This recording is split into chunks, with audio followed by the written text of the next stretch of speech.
Being behind bars for many is a debilitating experience, but for many inmates of the Kirikiri female prisons in Lagos, it's a different picture.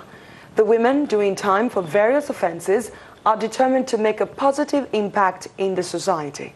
Channels television correspondent Chris Elems reports. Inside this compound lives 253 inmates, whom the deputy controller of this prison prefers to call residents, all going through reformation.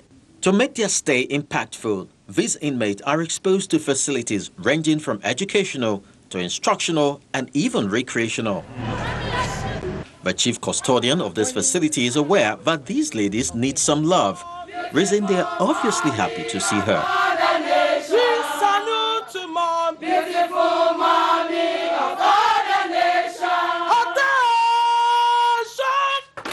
In the mindset of the residents, let them know that they're here for a while.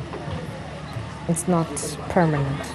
They will come, stay for a while, we shall reform them. And have these efforts paid off at all? Part of the things I want to do after here is that I want to start NGO to help other drug addicts, to share my story with people and to be able to bring them out of their addiction and to show them that there's another life. Being here, I've actually learned that I should forgive myself, most especially, because that is the most essential part of healing, and how to act towards people I meet outside, in the outside world. There are some appeal from both the keeper and the kept who look forward to a better life after this phase. Remember the inmates who I refer to as residents. We're behind the walls. Don't condemn us. With deliberate and sustained effort at helping inmates become responsible members of society, our prisons may truly be reformatory homes rather than a place for the breeding of hardened, criminally inclined fellows. Chris Elems, Channels Television News. Now to Kenya, where some farmers are hoping to make elephants change their ways.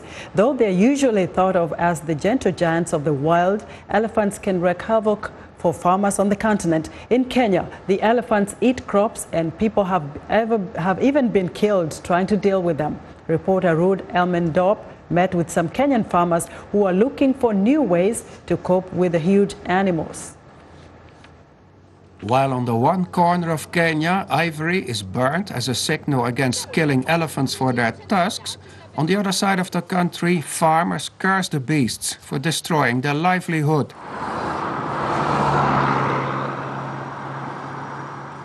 In Meru, central Kenya, humans and elephants live so close to one another that the animals cross into farming areas, trampling the crops. This farmer says they often stay awake all night to chase away herds of up to 20 elephants at a time, stealing maize and bananas. We resist these animals by fire, or we use another method. Yeah. You chase them away? Chase them. We chase them because if we can't to chase them, they can finish everything. But whatever the farmers do to scare the animals, like using kerosene torches, the elephants keep coming back. And sometimes, as with Benson Kabulima, the consequences can be deadly. My wife went out in the morning to collect firewood from the bush. She didn't come back. Later, I received a phone call that she was killed by an elephant. This tragedy made farmers to turn to desperate measures. To protect themselves, several farmers have built illegal electric fences around their plots. And they work very well, maybe too well, because several elephants were electrocuted after having touched the wires. It raises the question whether there are friendlier methods to deter the animals. As innocent as it may look, this wire is charged with 240 volts and strong enough to kill, and it's also dangerous to humans. This escalating human-wildlife conflict got the attention of the local member of parliament, who helped lobbying for the construction of a non-lethal fence. They're putting a fence around the whole of Mount Kenya and Aberdares Range.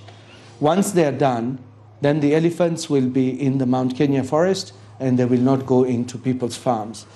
The fence at Meru will be 54 kilometers long and is somehow friendly to anyone touching it. This one cannot kill. This one has an energizer. It does not flow. It works in a way that if you touch it, the only thing it can do is to hurt you, but it won't kill you. The fence will be complete in 2017, much to the relief of the farmers. But until then, they will continue to fear, not only for their crops, but also for their lives. Ruth Almendorp, The Voice of America, Meru, Kenya. And now to a story about some much smaller animals. A creature so ugly, it's kind of cute. But the pangolin is also an endangered species and has been poached to the brink of extinction. As Sarusha Govenda reports from South Africa, the pangolin suffers from the same lax law enforcement and pressure from Asia as other African animals that are under threat. This is a pangolin.